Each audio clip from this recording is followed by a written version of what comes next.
episode 104 of The Virtual Couch. I'm your host, Tony Overbay. I'm a licensed marriage and family therapist, certified mindful habit coach, writer, speaker, husband, father of four, ultramarathon runner, and creator of The Path Back, an online pornography addiction recovery program that is helping people reclaim their lives from pornography addiction. If you or anyone that you know is struggling with pornography addiction or any type of compulsive sexual behavior, please point them to pathbackrecovery.com. There you can download a short ebook that describes 5 common mistakes that people make when trying to overcome pornography addiction. Again, that's pathbackrecovery.com. And again, the response to the coupon code Happy New Year, all one word, has been fantastic. So it is extended through the end of the month of February. So use that code Happy New Year, all one word, and you will get $50 off the Path Back Recovery program. All right, the interview today is also on the Virtual Couch YouTube channel. So if you want to see my guest, Nikki Eisenhauer, and I talk about today's subject. If you've already read in the subject line of today's podcast, highly sensitive person.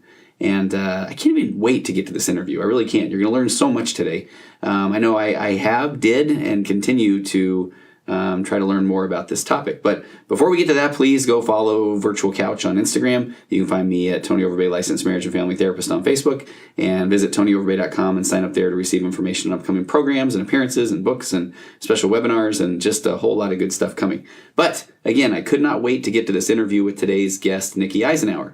So we talk about it on the podcast a lot, so I'll kind of I'll just give a real brief overview. Nikki she's a psychotherapist.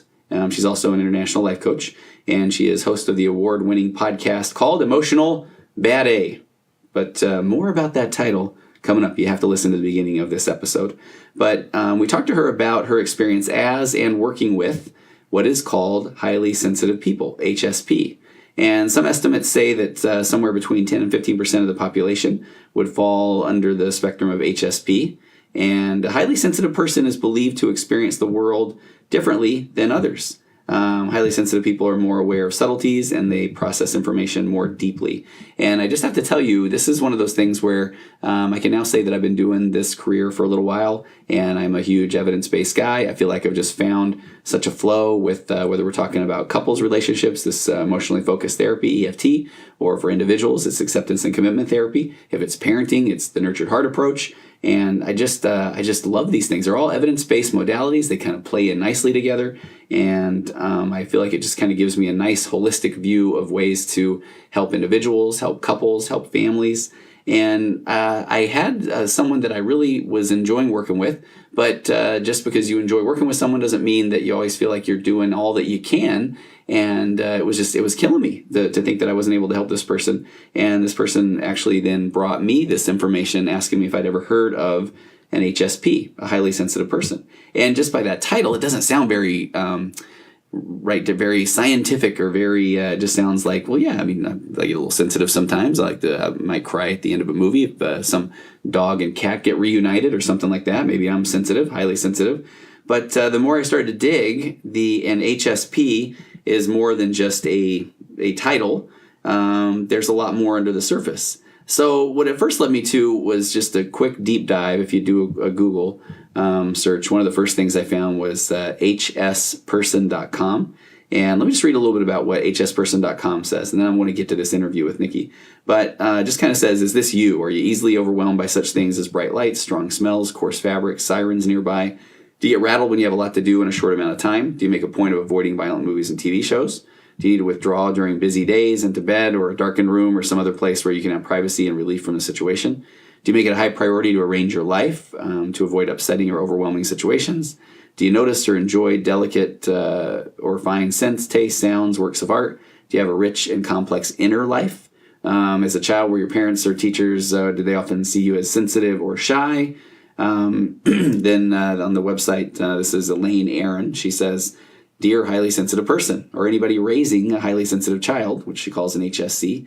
She says, "I'm Elaine Aaron. I began researching high sensitivity in 1991 and continue to do research on it now, also calling it sensory processing sensitivity, or SPS, the trait's scientific term." She said, "I never plan to write any self-help books, but those who have seen this trait seem to gain a great deal of knowledge from learning about it," and she's written a few books. But here's some of the data that she's collected. Your trait is normal. It's found in about 15 to 20% of the population, which I thought was interesting because she said that with that large of a number, it's too many to be a disorder. And Nikki talks about that a little bit on the podcast. but not enough to be well understood by the majority of those around you. She says it's innate. In fact, biologists have found it in over 100 species, probably more, from fruit flies, birds, fish, dogs, cats, horses, and primates. And this trait reflects a certain type of survival strategy, being observant before acting. So the brains of highly sensitive persons, HSPs, actually work a little differently than others. And to learn more about that, she actually has a link to the research for HSPs. But some of the other traits, you're more aware of other subtleties. This is mainly because your brain processes information and reflects on it more deeply. So even if you wear glasses, for example, you see more than others by noticing more. But she also says you're more easily overwhelmed. If you notice everything, you're naturally going to be overstimulated when things are too intense or complex or chaotic or novel for a long time. She said this trait is not a new discovery, but it has been misunderstood because HSPs prefer to look before entering new situations. They're often called shy, but shyness is learned, not innate. And in fact, 30% of HSPs are extroverts, although the trait is often mislabeled as introversion. It's also been called inhibitedness, fearfulness, neuroticism, and some HSPs behave in these ways, but it is not innate to do so and not the basic trait. And I thought this was an interesting thing that Elaine mentioned as well. Sensitivity is valued differently in different cultures. In cultures where it's not valued, HSPs tend to have low self-esteem. They're told don't be so sensitive so that they start to feel abnormal. So she says, though, you are definitely not alone. For example, tens of thousands of people have subscribed to a newsletter she has called The Comfort Zone. And so you can check that out on her site, hsperson.com. But my guest today, Nikki Eisenhauer, and we'll talk about the plugs. I'll have the links on the show notes, that sort of thing. Nikki has programs. She has an incredible podcast with hundreds of episodes. And so I just really encourage you to go look up Nikki after you hear this wonderful interview about what is a HSP or highly sensitive person. And again, the reason I'm so excited to present this information is after I even did the interview with Nikki, and I had done a little bit of a deep dive, even trying to learn more to help some of the clients that I thought this might apply to. Just kind of became a little bit more, as I became more aware, I pointed a few of my clients to the YouTube interview, since I hadn't recorded this podcast yet, and just got some really, really interesting feedback. A couple of people opened up with some things that they'd never shared with anybody before, because this whole concept of a highly sensitive person and some of the things that Nikki talks about helped people feel a little bit better, because I think that a lot of people, if they're told, hey, you're too sensitive, don't cry, don't be a baby, just get over it, they learn to bottle a lot of the things up that they feel, or even things they experience or express or see or hear. And so I just really feel like this is one of these episodes that is going to resonate with a lot of people. Again, maybe even between 10 and 20% of the population identify as HSPs. And you'll hear a pretty funny story of why I had a very hard time even saying the name of Nikki's podcast. But Nikki's been amazing, fantastic, and I highly encourage you to check out her website and her podcast. So let's get right to my interview with Nikki Eisenhauer on highly sensitive people.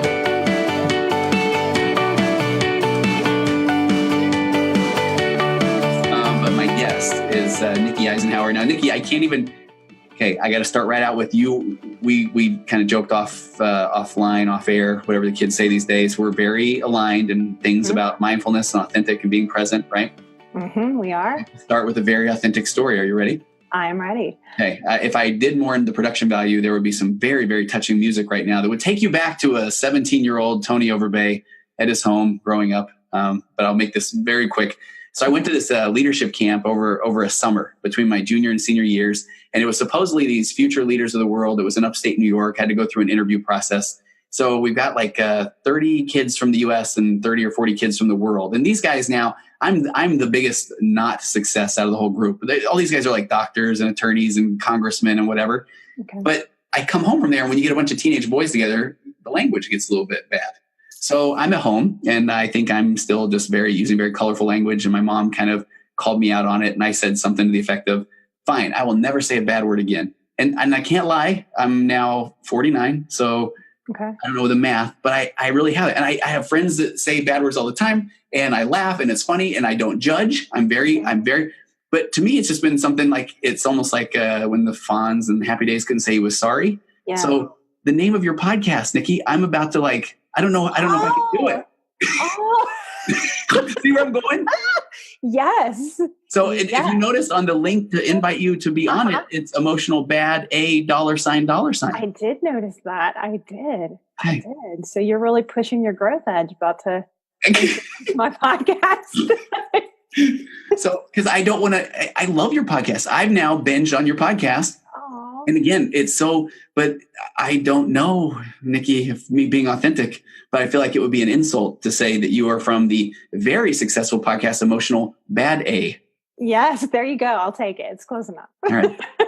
Yes. Let me do it. I might just at the end, I might just throw one out there, you know? Right. Like, do it if you feel it. But only if you feel it. Okay.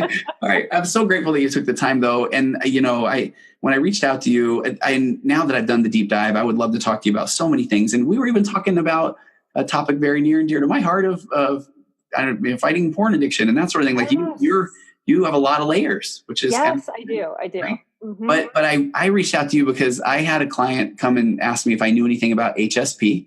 And in my brain, I did ESP jokes. I did all kinds of stuff. I didn't say them out loud because I wanted to be very there for this client. Mm-hmm. But I don't know what HSP is. And then I just did a little bit of digging and didn't realize this is a thing. And but I'm coming to this just that I just want to hear. Teach me, Nikki. What is HSP? Okay, highly sensitive people. That's what that stands for. Okay. So I didn't come across this term in school. I've got an undergraduate in psychology. I've got a master's degree in counseling. And this was not something that even therapists were taught. And I think to people that are figuring this out, that's a real shocker that we weren't being taught about high sensitivity. I think just now it's starting to enter graduate programs. Okay. Dr. Elaine and Dr. Judith Orlov, who's a psychiatrist. Elaine is a researcher. Dr. Elaine really started this research. And so if you get into her work, it's very much, it's like reading a textbook. It will bring you back to college, but it's really that kind of nitty-gritty scientific based information on high sensitivity being real. And the best way that I can explain it to you is I'm looking at you with glasses on.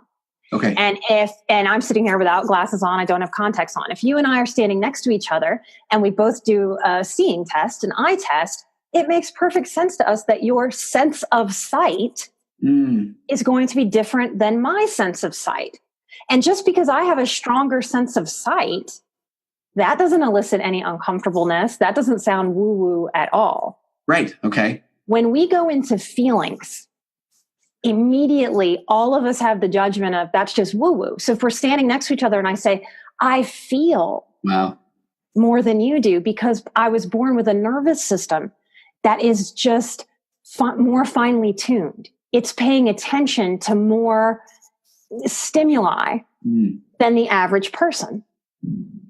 Now, once I compare it to sight, I think people go, oh, okay, I get what you're saying. But it makes us really face how much judgment we have about feelings, even in a therapeutic community. Yeah. So because then it's like, well, they're not really feeling that, or they're doing that for attention or whatever that is. Yes. Yeah. And so what we know in terms of having lots of feelings is histrionics. Yes. And I believe that a lot of people, even though the general public doesn't really know that word, histrionics, which is very like theatrical and dramatic. These are the drama queens of society, right? Yeah. Yeah. And one of the traits of highly sensitive people is that we are highly conscientious as a crowd. And I'm going to speak in gross generalities, right? Okay. Everything's on a spectrum. But we are highly conscientious. Histrionic, dramatic people, they aren't so conscientious. They walk in the room and it's kind of all about them and it's their... And I think that because that's our perception, that if someone is highly emotional, they must be highly dramatic. They must soak up all the energy in the room. And that's a really unfair, unfortunate processing thing we've done to highly sensitive people. Most highly sensitive people abhor taking up the space in the room that way. Okay. They don't want to. So even within our own community of being highly sensitive, a lot of people kind of revolt against this high sensitivity. They want to know how to change it, how to not be. Oh, they want to stifle it. They want to hide it. They want to. Okay. Because since we were little, we think 15 to 20% of the population is highly sensitive. Okay. Now, most of us know that are in mental health, that most of the serious mental disorders are in the 1% to 3% range of the population, right? Yeah. And most of us know somebody who's bipolar or schizophrenic or whose family has been touched by that. That's in the 1% to 3% range. Wow. So if high sensitivity is 15 to 20% of us, that's a lot of people. Yeah. But it also means for us that 85% of the population to 80% has given me feedback my entire life based on how they process. And comes that fixing and judgment statements. What's wrong with me? Right? Why are you tearing up at this sunset, Nikki? Because I can be in a store and the smile of a child that just looks at me and connects can make me just a little teary. It fills my heart up, and I feel that as I move through. And if we pathologize that, it's really easy to see me tearing up at a sunset and maybe go, my goodness, Nikki, that's the third time you've teared up today. Get a mood stabilizer. Right. In this pill-heavy culture that we have. Yeah. And I think because we don't teach all throughout our elementary school and high school education about emotional development, emotional intelligence, what happens when I'm having my feelings is that the person next to me has no real script for how to be with someone who's having their feelings. So is this an okay time to even, and I was so anxious to jump into HSP. Tell me so is this the story of your life? I mean, tell me about when did you kind of feel something different or the more emotion? Okay. Always, from being a very small child. Highly sensitive people are observers. So I can look back at my own life. A few years into being a clinician, let's see, I started being a therapist in 2007. A few years in, this high sensitivity thing started hitting me. And just like all of you who are out there listening going, oh my gosh, this might be the thing that I am. Or therapists who are realizing, oh, this is why some of my clients hit some of these markers and I can't quite figure out why they're in the same category. You may connect some dots by hearing me talk today. Oh shoot, I lost my train of thought. When you were young and when did it kind of connect with you? When did you feel it? So I could start to look back and realize that even at 3 and 4 years old, I would very much observe my giant Catholic family. Okay. Very much observe them for football games and such. And I can remember sitting back at about 4, 5, 6, 7, 8, and just observing those games and thinking things that don't make sense for a 4-year-old to think. Like really observing, why are they getting excited watching this football game? I'm from New Orleans, big Saints fans. So watching this exuberance of emotion and anger and joy and expression that wasn't necessarily typical in how we related to each other, but then this game could be on and all this emotion could come out. So looking back, I can see, all right, that's definitely how a highly sensitive kid processes that moment. I couldn't be in that moment with them. I stood back and observed it. So we're little observers kind of from the word go. So do you feel like then that carried through high school, middle school? I mean, were you always the person that was kind of sitting back and watching?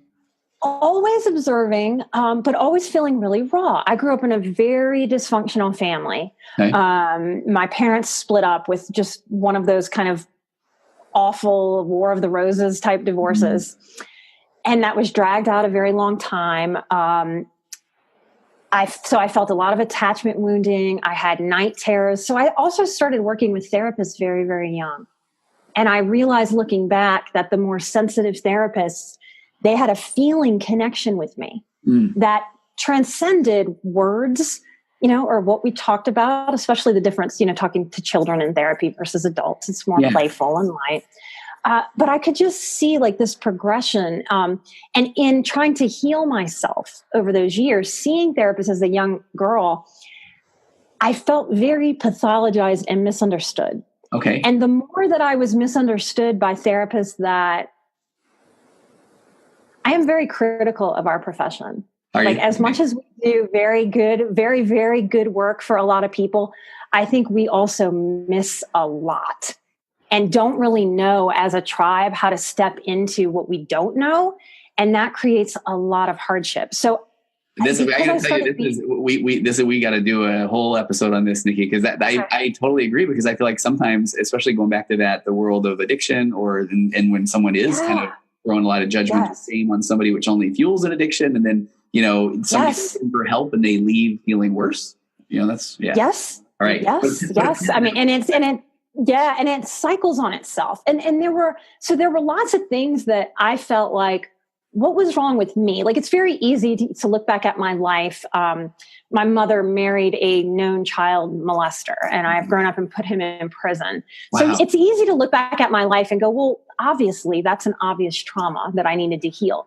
But what I think hurts people and affects people even more than those sort of obvious traumas that take a lot of work are those subtle traumas. You know, like my mom wasn't married when she conceived me. So I grew up in the Catholic Church, and I remember learning the word bastard and asking and saying, is this what God thinks I am? And getting told, well, yes. And feel like when I look back at that, I think, not only was that a weight, like I think another child who's not so sensitive kind of goes, well, you know, whatever, or that's mean. And kind of like runs off from it and goes and plays, and it doesn't hit so deeply. It penetrated me and went into the core of my being. So I think other kids were outside playing and, you know, wanting to ride bikes, and I did that stuff too. But while I was carrying, what am I? And why would a church and a God think of me in this bad way when I didn't make any of these choices? Those types of things that really highly sensitive kids process their worlds in this very deep way. We have rich inner worlds. Okay. So we spend a lot of time within our own heads. All of us aren't introverts. About 30% of HSPs we think are extroverts, which is very interesting. Okay. But we think about 70% of the HSPs are introverts. So our inner world is very, very rich. So as I started learning... Well, and because I now you got me thinking of there are clients that I meet with that I feel like they do have an entire world developed in their mind and they don't share it, and that's really a vulnerable spot for them too, because that's yet another place that, hey, grow up, or you shouldn't be thinking those things. Or is that the experience? Absolutely, and a lot of you're just too much. Okay, like your feelings are too much. Like the way that you're processing the world is too much. Kind of what's wrong with you, subtly and not so subtly. Right. Don't do, okay. Yes. And I would go do those things, but it didn't solve things for me. So I also recognize, and I've recognized this in my clients over the years, and I honor my clients as some of the greatest teachers. I'm also a yoga teacher. And in that philosophy, you learn that your students are your greatest teachers. So in all these ways, my yogic training, like everything kind of has come together to really peel back the layers and help me know how to deal with my own sensitivity to help clients deal with their sensitivity. Okay. And before we move too far, I'm tracking. This is good. Okay, good. You track me. I might get lost. Before we got to, when you say that how does it present as a kid? What would it look like? Anxiety, or would it look like more anxiety? Okay. More anxiety. So sometimes it can be, a lot of parents notice it at first in the physical realm. Sensitive kids may have a sensitivity to light, to sounds, to crowds, to fabrics, that type of thing. So, and again, just like the sight, we maybe are more comfortable with our tactile senses than our emotional senses. But if we step back and look, that's where I was going.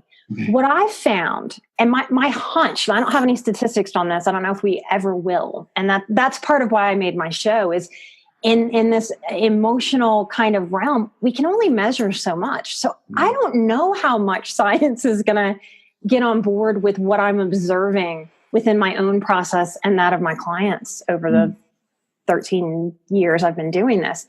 One of the things that I see that's kind of a wild trend for me to see is that I think most of us that are born highly sensitive are often born into families where other people are not. Okay. And I believe that there's often this, I had parents with personality disorders, which means they did not hold personal responsibility for themselves. Okay. Yeah. If I'm a highly sensitive kid with dysfunctional parents who maybe aren't very emotionally, intellectually mature, right, in their emotional processing and their emotional intelligence, and they don't take personal responsibility. That's what I say. They don't own their own stuff. So it's obviously not them. It must be you. You're the one that's overreacting. You're the one that's Okay. So those messages are really strong. And what I believe conceptually is what happens is those parents, it's like the responsibility is a ball. And that like a ball in a balloon, and it floats around in the family. And because the parents aren't holding it, here comes this highly sensitive kid. Now, as a rule, we have an overdeveloped sense of responsibility. Okay. And does that come from, I mean, do you feel like that's a factory setting then, or is that? I think it's both. I think it's a factory setting, but I also believe if we have that factory setting and we wind up born into a family where the parents aren't taking responsibility for their own behavior, their own flaws, their own psychological work that we all face doing, whether we're sensitive or not, what happens is that ball of responsibility floats and a little HSP kid just grabs it. Gosh. On top of the normal developmental milestones of children being egocentric. And that's why kids think, even if when their parents are having a great divorce and are saying all the right things, those kids still say, well, no, why is it my fault? It must be my fault if I was good enough. Because their worldview isn't big enough to hold that it's not them. So on top of those developmental milestones, HSP kids hold a tremendous amount of responsibility. So do you... Oh, I'm sorry. I didn't mean to cut you off. No, cut in. Well, because it makes me think, I mean, and I do feel like maybe this is part of the way that we want to just immediately solve everything. But people listening to this, if they are saying, okay, they go through a divorce, one of the kids doesn't seem to care, and the other kid, does feel like it's all them. Is it that easy to say HSP kid, or is that just, one of the many traits of an HSP kid? It's one of the many traits of an HSP kid.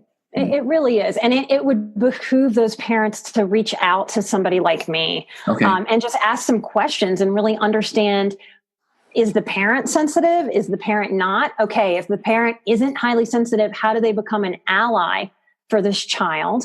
And how do they not participate in the, what's wrong with you? Why won't you just do this like your sibling? I don't get it because I don't feel this way. Therefore, something must be wrong with you. All those, the person internalizes that as what's wrong with me. Same. What am I doing wrong? Yes. Yeah. So one of the workshops that I teach, I don't know when I'm teaching it again, as I say this, I taught it last year, is how to unleash the superpowers of high sensitivity. Okay. My sensitivity is a superpower. When you do the healing that you need to do to kind of remove the layers of trauma, of shame, of nervous system just being on over a lifetime and never allowed to relax. Okay? It takes a certain removing of enough pain to get to the place of, wait a minute, this isn't something that plagues me. This isn't something that's been hard for me. This isn't something that just makes me move through the world and I have to sigh and roll my eyes because another person goes, what's wrong with you? Why are you crying? Yeah.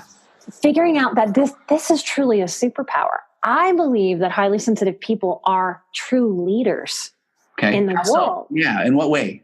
More empathy? I mean, is that, or more empathy? Okay. We also tend to have more vision. Okay. Of the future. And that's part of why we have more anxiety, right? You know that our anxiety is about the past and the future. 9 times out of 10, we're just fine in the present moment, but our mind is running around in the past or the future. So we're either overthinking and overprocessing. So I do a lot of work with people on, hey, I want to work with you and coach you on how to think, not overthink. Okay. I love that. Because overthinking is as useful as underthinking. Only we don't like to accept that. Yeah. So learning how to just think is very important for an HSP, not to rehash the past too much or not to project into the future. We kind of border, because we're so perceptive. I would call myself an intuitive. Okay. Because we're so intuitive and perceptive, we kind of border on psychic. Okay. That sounds very hooey and, hippy-dippy to a lot of people. But it's because we can sense that vision example that I gave you. Of course, I can see the mountain in the distance a little more clearly than you can. I don't need glasses. I can also see kind of the dominoes that may fall next for someone. Not that that's 100% accurate. Not that that's prophecy so much of future events. I can't tell you, oh yeah, you're going to meet the guy of your dreams, next week. That's being psychic. And I don't consider myself that. But we can really see what's about to happen. So when an HSP goes to a traditional clinical therapist, and that therapist stops short at stop projecting, in the present moment. As much as that's an accurate redirection that does help us manage anxiety, it doesn't honor how often I project, hey, this is what I think is going to happen, and I get proof that I'm right about it. So that, and I do find it's so funny you say this. I feel like, so I actually had a wonderful psychic on my podcast a year ago, and she talked a lot about being an empath, and we explored that a lot. And I had a little more awareness around that whole concept. And I thought back about some of the clients I've worked with that do feel those emotions, take on those emotions of others. And then I started noticing people that would say that no one will give them credit or acknowledge that when they do feel like, hey, I got a pattern of these things that happen, kind of like what you're laying out there. And it's funny, I've worked with a couple of them where I've worked with them long enough to now see that, okay, I cannot deny, that this is a pattern. And boy, to watch the relief where somebody's like, see, I mean, I'm not crazy, right? And I'm thinking of one right now where it's a breakthrough where you just feel like, man, no, I do see. I mean, I see this happening repeatedly in your life. And it is traditional therapy wants to do is this just like an irrational thought? Is this or even an acceptance commitment therapy? Is this something they're fusing to so they don't have to do the hard work? But I mean, and all those are, I don't know, they're pretty judgmental to an HSP. Yes. Yeah. Well, and part of why I started my show and started sharing more of my story was because I started realizing, okay, with the population that I developed working with, because I didn't set out to work with highly sensitive people. I started realizing most of my clients are highly sensitive. They're finding me. Okay. And I realized as I walked in my world where people don't know I'm a therapist, they don't know I'm a coach, grocery store, I stuck my head in a little cigar box, cigar shop a few years ago to get little cigar boxes that I love making crafts with and such. And the owner of the cigar shop just kind of looked at me and just started talking and then told me he had been sexually abused as a child by a pastor and then kind of panicked. I don't know why I said that to you. That has happened to me so consistently that my friends and my partner really have figured out how to just kind of step into the background and let me have a moment with somebody because it happens so frequently. And so they proved to me like, okay, I have to really look at this empath part of me because I started saying to people, don't panic, don't worry. I'm a therapist, I'm a healer, and there's something about me. I'm an empath. Some part of you knows that I'm safe to say that to. This is interesting. So do you run into, and I've actually even said it on a podcast or two where I did 10 years in the computer software industry. It just did nothing for me. And I felt called to this work. And I tell us a couple of stories about, talking with a dock worker who's building our trade show booth. And all of a sudden he's telling me about his marriage or, showing me where his new tattoo is and people around saying, what is up with that? And even I'm going, I don't know, but I mean, so do you start to find that's more of it? Am I diagnosing myself as HSP right here? You might have some traits or qualities of it. You really might. Really might. There are a bunch of quizzes online. You can go take any quiz that there is out there. I score on it at about 100% every single time. And this empath stuff, it's kind of like HSP 2.0. Okay. It's I can feel the emotions of the people around me. There are different types of empaths. I'm not every type of empath. Yeah. But there are, and it can sound a little hippy dippier depending on what your comfort zone is the more that you go, but there are animal empaths that really feel like they can sense what an animal is trying to say.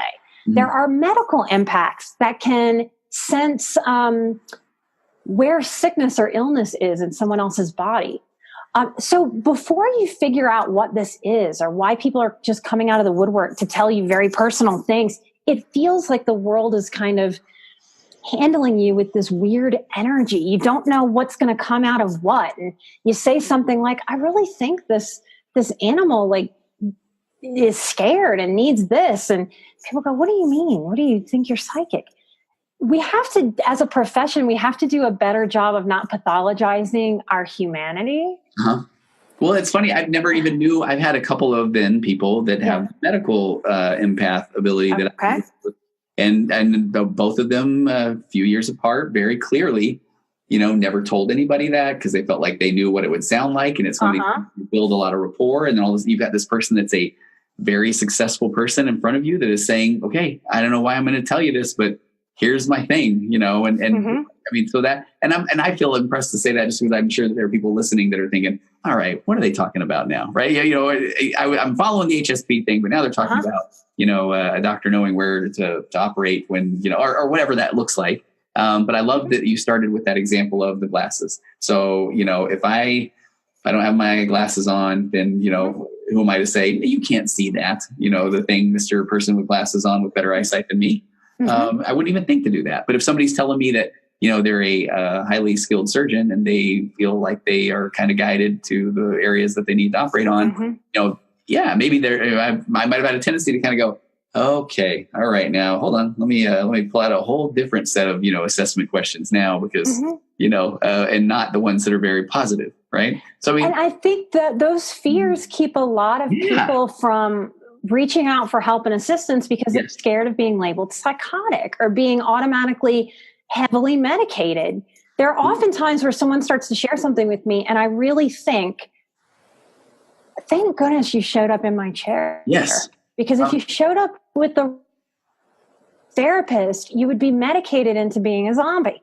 Yeah. And that's really dangerous. And, you and I talked about both being addiction specialists. I did addiction in my early career. And part of how this HSP stuff was forming at the time when I didn't have the language was I would know in addiction, if someone would leave treatment, I had the sense of knowing this person will be okay. Even though they didn't hit all this criteria that my treatment team thinks that they should hit before they leave, I would know this person's going to be okay. Even if they have some slips and some relapses, I know they're going to be okay. And with other people, I would think this person is not going to be okay. And I would even have the thought, this person is going to die every now and then.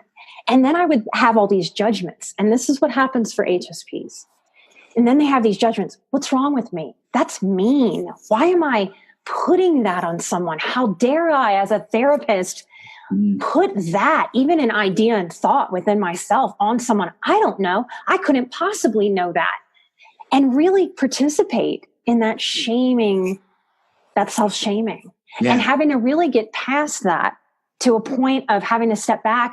And because of my profession, and this is what I think the average HSP person isn't getting unless they're in this field, or some of my hairstylists figured out because they see people a lot like we do, hour to hour, back to back. And what that gives us is this great big experiment. We're not taking notes on it. We're not documenting it in every way that a scientific experiment goes down. But we are having person after person after person come in and give feedback. And that's a very interesting perspective. And so I would have people tell me like the same thing, like 4 people out of seeing 5 people in a day would come in and tell me things on the same exact topic in the same exact way without knowing each other. And I thought, what is going on here? And am I the common thread? In my early addiction work, what got validated for me as a newbie kind of baby green therapist, and I was a therapist I'm from New Orleans. So I was finishing school. I was in the middle of my graduate program right when Katrina hit. Wow. So I went back to New Orleans before the end of that year and was really part of becoming a therapist during that aftermath. So I really like baptism by fire, to get into this field. So when you get into this as a healer or as an HSP, you're using all this sort of experimental knowledge to prove to yourself what's going on and what isn't crazy and what you have to face as real. And I think because I've been sort of on the other side of the chair as a therapist since I was a small child, I like to joke I've done more therapy than anyone in the world, which it can't possibly be completely true, but I've got to be up there in the top 10%. Nice. I think that helps me kind of bring the experience of the deeper layers of healing that the clinical profession has missed with me over the years, and to help internalize more of a confidence about this high sensitivity instead of a fear, instead of a craziness, and instead of an overwhelm. Can I ask you, so because I still am at this point where I just learned about HSP, and the person that had kind of brought it to my attention, I felt bad that my brain goes to I haven't been able to help them the way that they need help. So I'm trying to do this deep dive and learn more about it. When you get someone who comes to you and they haven't had anyone who has understood what HSP is, what do you do? What do you tell them? How do you start? I mean, is it more, I know there's got to be a lot of validation and empathy there, but are there things that someone can do to start to make their world? Because I read online stuff about it's okay to have more downtime. It's, or what are some of the things? It is that really a lot of radical understanding about who you are. So the first thing I want to help an HSP do is stop fighting their natural sensitivity. Okay. You can't turn it off. Like my hair is wavy, my skin is this complexion, I'm looking at you, you've lost your hair. There's certain things we just, 15 years. Right there. My partner doesn't have any hair either, but it's one of those things that we have to learn.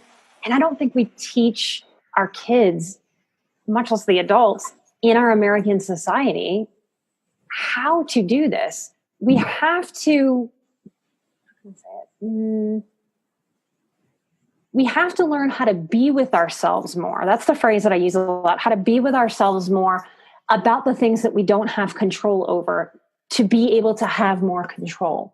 I will quote the great Nikki Eisenhauer right here off of her website, and I love this. I put down in my notes, you said, we let go of what doesn't serve us to heal old wounds. We find our voice guilt-free, learn to be the hero in our own story. Embrace guerrilla self-care, laugh with lightness of the self-development path. I mean, basically that whole just being you, being real, being more accepting, to shed the shoulds. I should be doing that, right? Yes. Okay. Yes.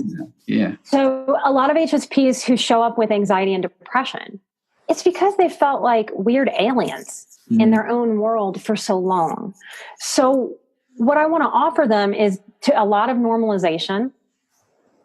We also tend to feel a high sense of integrity that comes along with our high sensitivity. I just listened to your episode about quitting.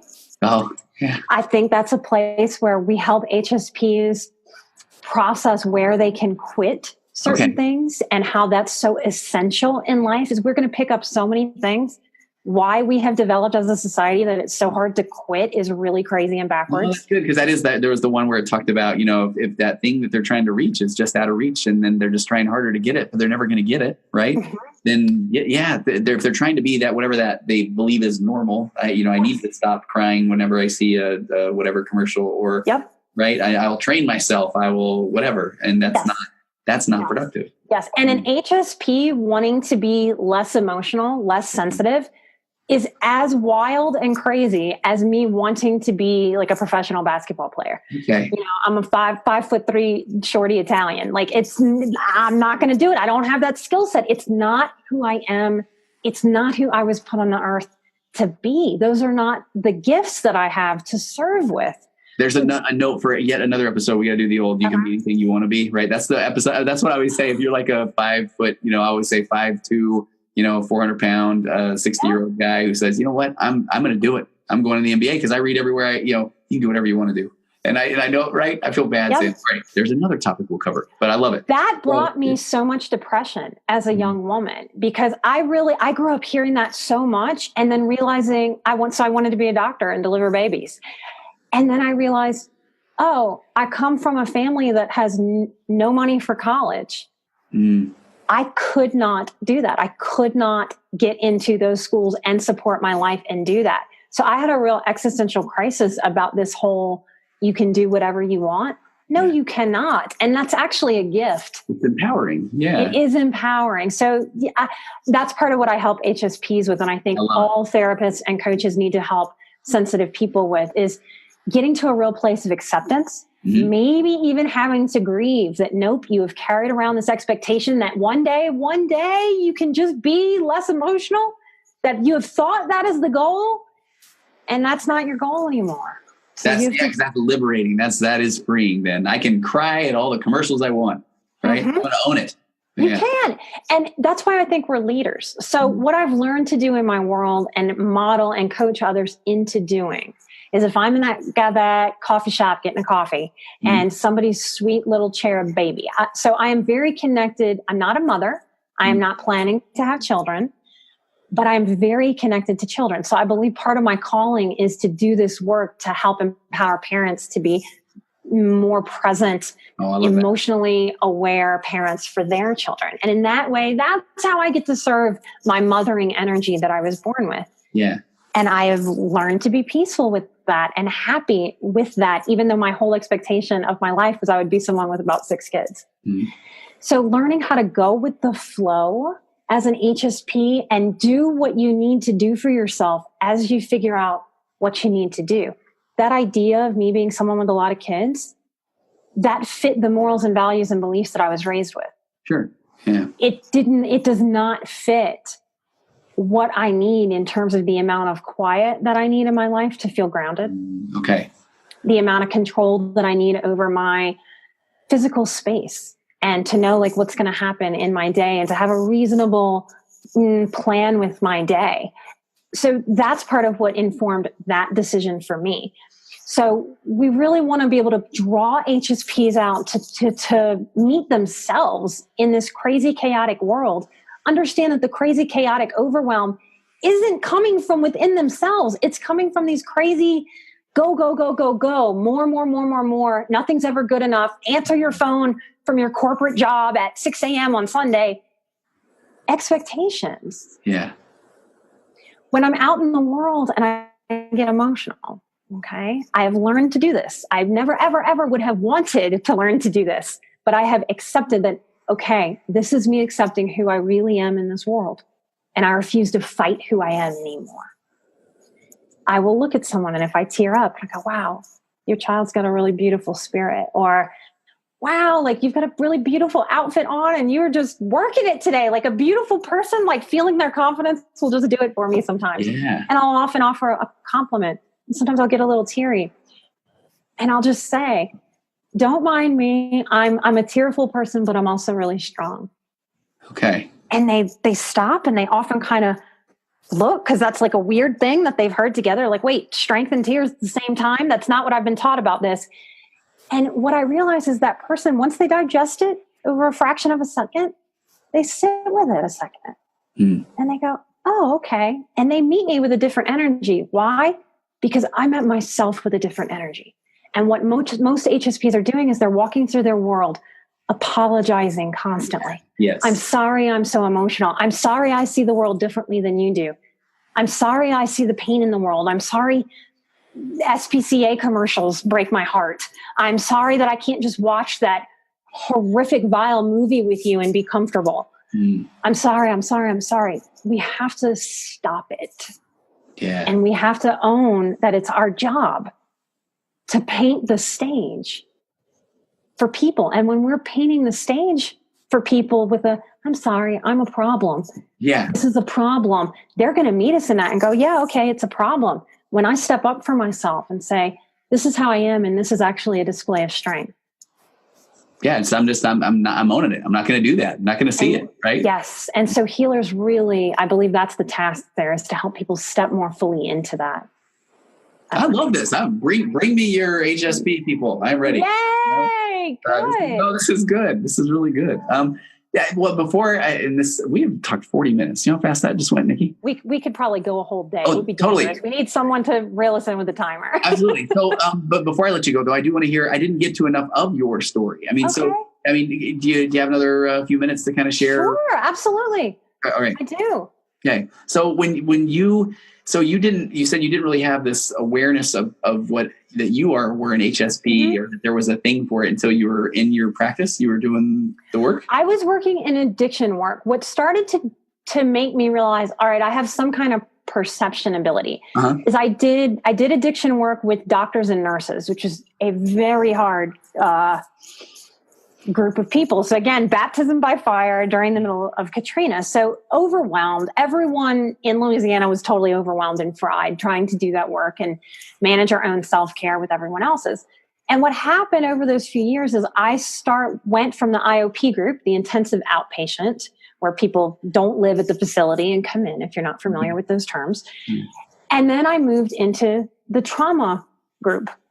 And as I was in the trauma group, what started happening was in our clinical meetings, and that just means all the staff. So the medical doctors, the addictionologists, the clinical staff, the therapist would all get together and discuss different patients, where were they, and decide how to step them down or if they needed more care. And we collaborate that way in this profession. And those professionals who were very much my mentors and I was the newbie and I was learning from them, they started saying to me, Nikki, will you watch these parents in the family group? I moved from IOP to the residential program.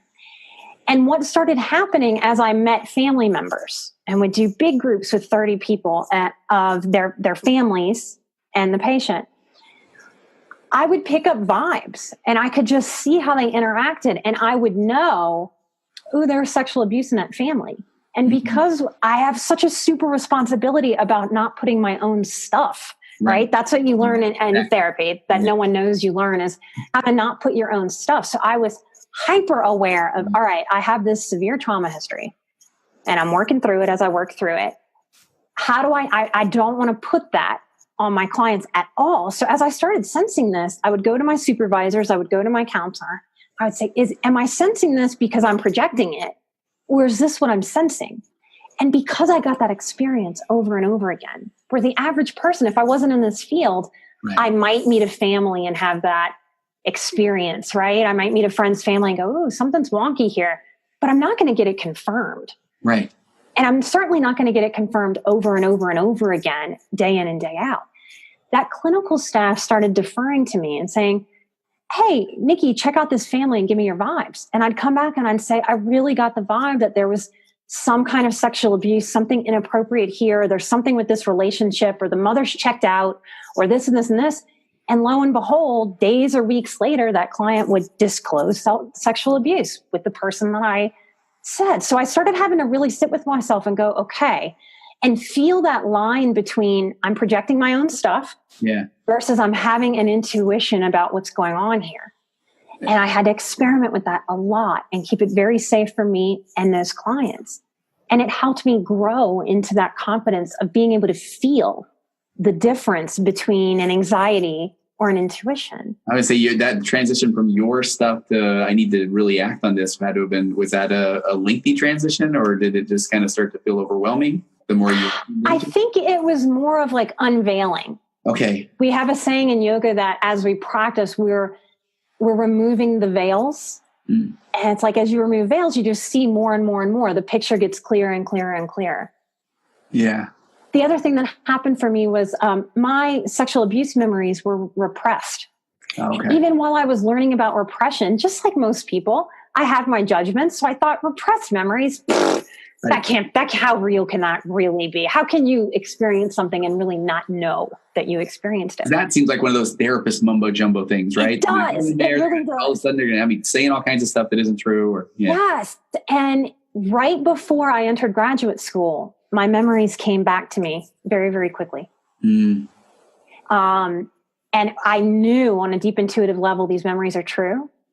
And I went through the appropriate channels. He served time in prison. He actually got out last year, 6 years early. They do let sex offenders out on good behavior, which is another crazy thing society doesn't know about, because it's pretty easy to have good behavior when you're not allowed to be around children.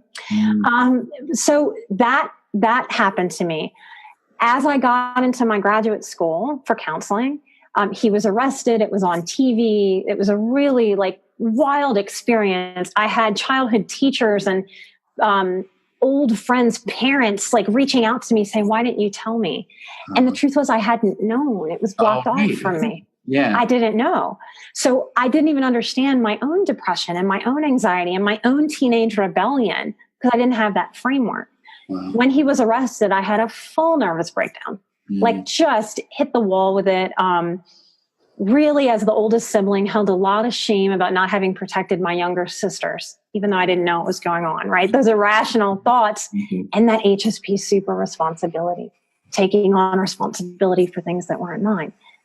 I remember sending my favorite professor an email and I've done a moth story on this story also. So I've presented this as a story, and it is as much as it sounds like a very dark story, it's a very funny and uplifting story to me. Because I sent that professor an email that said, "Hey, I'm gonna miss class today. Yesterday, I spent all day at the police station for 12 hours pressing charges on my father, and it's going to be on the news today, and I need to miss class and see the news, and then I'm going to go check myself into a mental hospital because I'm losing it. Wow. And I told her in the email, I said, so I guess I have to drop out of school because obviously I'm crazy and therefore I can't be a therapist. And she responded back to me, lovely Dr. Herlihy. She responded back to me and she said, good for you. More people should take a mental health vacation. Go take your vacation and come back to school when you're ready. This will make you a better therapist. Oh, how was that a pivotal moment right there? I mean, that was, life-changing. Yeah. Pivotal. And then when I went into the psych unit, that staff was very excited because I kind of knew the things that they were doing. So they let me read my own psych evaluation. Oh, wow. Yeah. And had me participate in the clinicals and realized like how I was an asset to the other people that were there, and didn't kick up chaos and wasn't difficult like all those HSP messages. Right. Okay. So really, and that staff came to me really and were able to sit me down and say, hey, your husband and your mother at the time, they are trying to master manipulate our staff. Wow. This is what's going on. And so they really helped me. So I hope by sharing my story like with you and how I have on my own show and at the Moth, that people really hear that like our darkest moments, they are not these big failures. They are not these big shame fests. They are these moments that crack us open beyond what we know we can get past. And then we get past it. And it gives us more wisdom than we could ever read in a book, than we could ever pick up just because we are experiencing life. And that's where our wisdom comes from. And imagine not having a way to tap into that or feel okay with that or own that. Yes, absolutely. Absolutely. So as I moved forward in my career, I was shocked at the amount of people that I saw from incestuous homes. When I went to do the podcast, I said to a colleague of mine, I'm going to do this. I think I need to be the face of talking about incest because even professionals think that if you're an incest survivor, we know all of the stereotypes. We know when we're talking about an erotic dancer, we understand that that's probably in their history. We don't have that framework for people who get master's degrees. We don't have that framework for people who work high-powered jobs. Yeah. We have this real lost soul idea in society. And what happens to a lot of people who grow up in dysfunction is school is the savior. School is the safe place. So I think we've really underserved a huge population of people who have actually pulled themselves up by the bootstraps, but their internal life is chaotic and lost from trauma and or high sensitivity. So I think this work, naming high sensitivity, being able to be more authentic as people and show that, it's helping us go back to more of a model that is mentoring. Okay. And I think the strong boundaries in counseling, that they do make a lot of sense for a lot of populations. Yeah. But man, I hope that, and I'm joking now when I want to say, let me text my noon and tell him that I can't make it. Right? Are you sure? No, I'm joking. I can't. Oh, I was like, what? Zinners like talking about, I'm going to be so empathetic. And now let me just tell the person who's about to come in that. No, you can't do that. I never change. I never ever change. No, exactly. No. Nikki, real quick, where do people find you? You can find me through emotionalbadass.com, or you can find me at nikkieisenhauer.com. My last name is really kooky to spell. It has all the letters. It's like the German spelling of the alphabet. So emotionalbadass.com is the best way to kind of find me. And I will link that, even though I couldn't say it, I will link it. I will link it like a champ. Cool. You have online programs. I noticed you have a Patreon page. You have people can get live calls from you every month. I do. I have a Patreon that we're growing. I would love to move that Patreon in. Some future goals are to make some educational videos. I love it. And, video creation, you have a tech background. I do not. So my partner on the podcast does that part. So we'd like to grow the Patreon and really get a podcast into one of those top Patreon brackets and really grow like a media company to do wellness education out of it. That's kind of the big dream goal. To do that. And yes, I teach a boundaries course and I am doing that again next October, and doing a bunch of things. Nikki Eisenhauer, what a joy, what a pleasure. We've got many episodes ahead of us. This is gonna be good, right? Yes, we do. And I'm going to have you on my show. You have to come on and talk about dealing with porn addiction. I would love to do that with you. Okay, that would be great. I would love to. All right, I'm going to press stop and hang on here. Okay, All right, but thank you. Thanks, Nikki Eisenhauer from Emotional Bad. Compressed emotions flying past, our heads and out the other end. The pressures of the daily grind, it's wonderful. Elastic waist and rubber ghost, I'm floating